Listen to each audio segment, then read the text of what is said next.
Okay, so this video is global climate IB geography, and more specifically, how climate change relates to the hydrosphere, atmosphere, and biosphere. So the subtopics are, first of all, water stored in ice and oceans and changing sea levels, then carbon stored in ice, oceans, and the biosphere, then the incidence and severity of extreme weather events, including drought, then spatial changes in biomes, habitats, and animal migration patterns, and then finally, changes to agriculture, including crop yields, limits to cultivation, and soil erosion.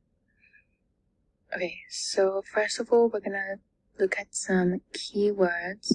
So this is the definitions for biosphere, atmosphere, hydrosphere, and lithosphere. So the biosphere is all the living things in the planet, and these are animals, plants, microorganisms, humans, and then you have atmosphere, so that's the gases surrounding the Earth, which is made up of nitrogen, oxygen, and other gases such as carbon dioxide, argon, krypton, neon, helium, xenon. And then you have the hydrosphere, which is all the gaseous, liquid, and solid water on the planet Earth.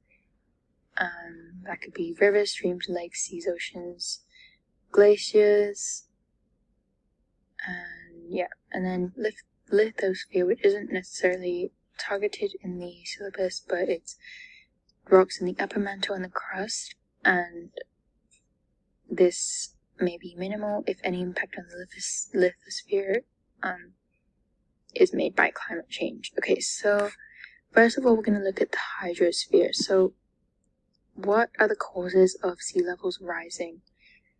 Well, climate change relates to increasing global temperatures, so glaciers and ice sheets melting. That adds water to the ocean, so sea levels rise.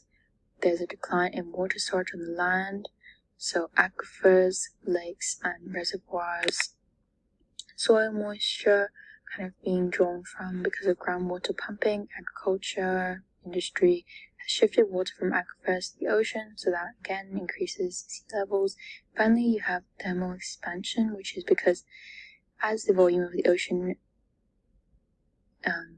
as the oceans warm, they expand, and the volume of them kind of increases because of global warming again. Okay, and now we're going to look at types of sea level change. So these are the causes, and now we have eustatic and isostatic sea level change.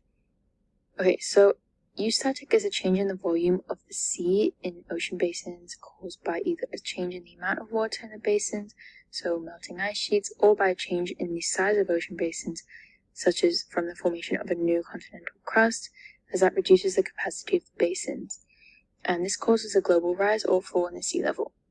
And then we have isostatic sea level change, which is due to the movement of land in relation to the sea in specific areas, and hence a local change in sea level, a process by which the Earth's crust attempts to reach an equilibrium balance with the mantle is floating on. It occurs when the Earth's crust rises or falls relative to the sea, often due to an increase or decrease of mass on top of the crust. Okay, so that's all hydrosphere. Sea levels rising due to climate change, so just kind of be aware of these causes and types. Okay, and now we're going to move on to carbon being stored in ice, oceans, and the biosphere. So if you have done biology, you're probably aware of the carbon cycle. So from this, we see that carbon dioxide can be stored in many different forms. So let's start from the atmosphere.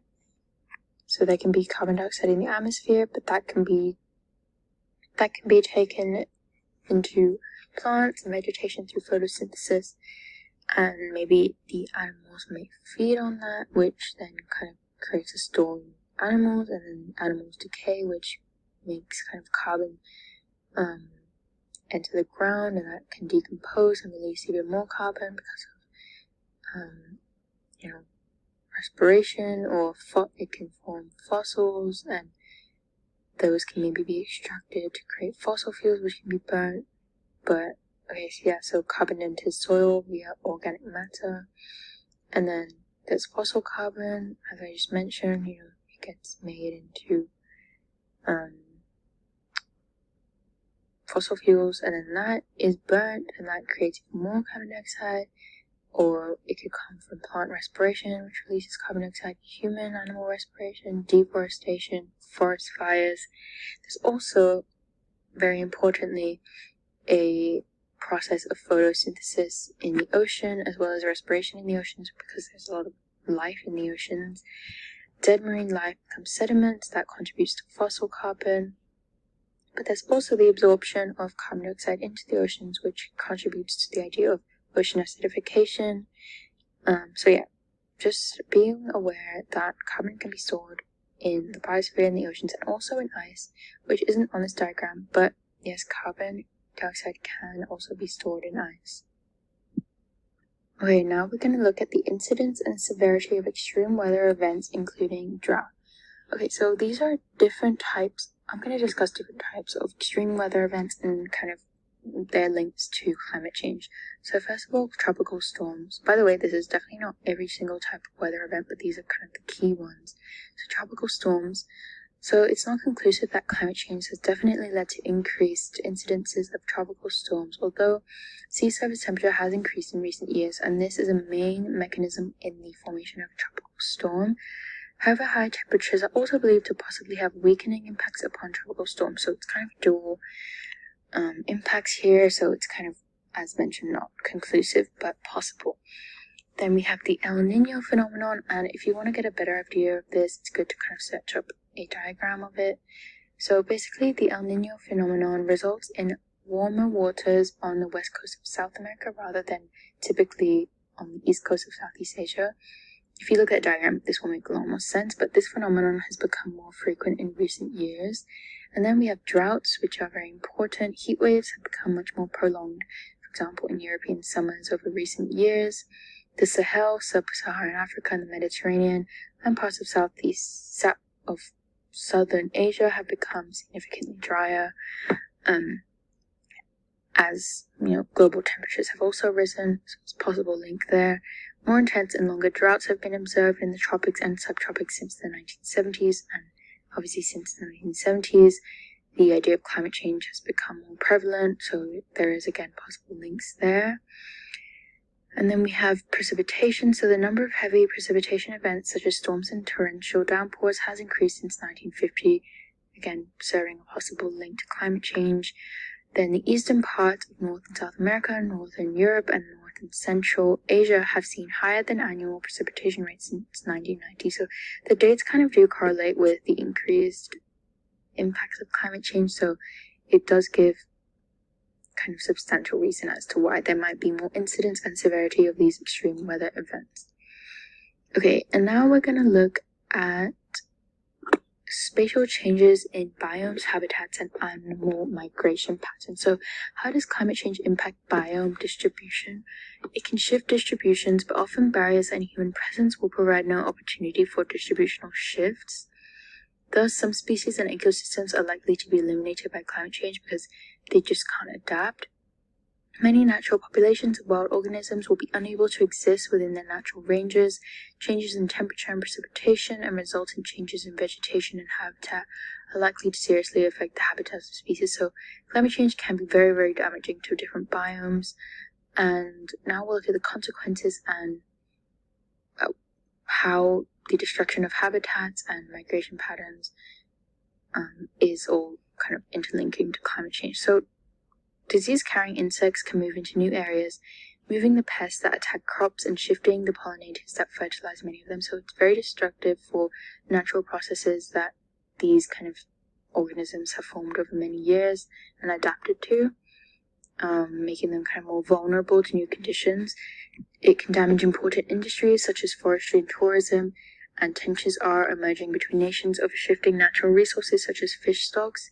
The movement of insects that carry diseases such as the mosquitoes that transmit malaria, shifting to new areas as they warm, that may kind of move to areas where people have little immunity because of previous climatic conditions. They never really were exposed to these types of diseases. The northward spread in Europe and North America of the animal ticks that spread Lyme disease. The UK has seen a tenfold rise in cases since 2001 as winters become milder due to climate change. The important fish stocks are migrating towards the poles in search of cooler waters, the mackerel caught in Iceland jumping from 1,700 tons in 2006 to 120,000 tons in 2010. This has prompted a mackerel war with neighbors in whose waters the fish had previously been, so it's not very good for the economy and industry. The mass migration of species now underway around the planet can also amplify climate change, as, for example, darker vegetation grows to replace sun-reflecting snowfields in the Arctic. Fish, I don't know why there's nothing here. Fish are migrating toward polewards in Australia and in the southern US, meaning the storm protect. Oh wait. What the heck? Oh, I think I know what happened. This is meant to be my Oh, okay. Mangrove locations shift, leading to less protection of coastal protection and fishing nurseries, such as in Australia. Okay, so these are kind of the spatial changes that can occur as climate change arises. As you can see, it leads to very kind of varying impacts in different areas because everywhere in the world is kind of adapted to its own conditions, and as climate change arrives, these become very unstable, and it disrupts the natural way of these biomes, habitats, and animal migration patterns that have gone on for so many years. Okay, now we'll look at changes to agriculture, including crop yields, limits of cultivation, and soil erosion.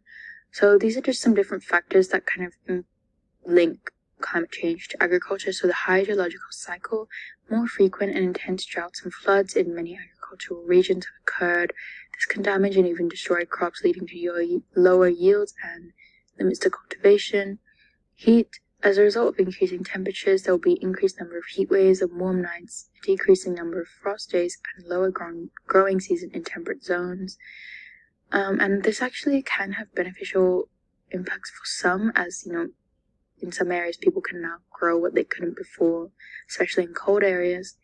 This can also lead to more susceptibility of the soil to soil erosion, because it's kind of less soil moisture, so it's just more susceptible to being damaged, so that then obviously impacts crop yields and cultivation abilities.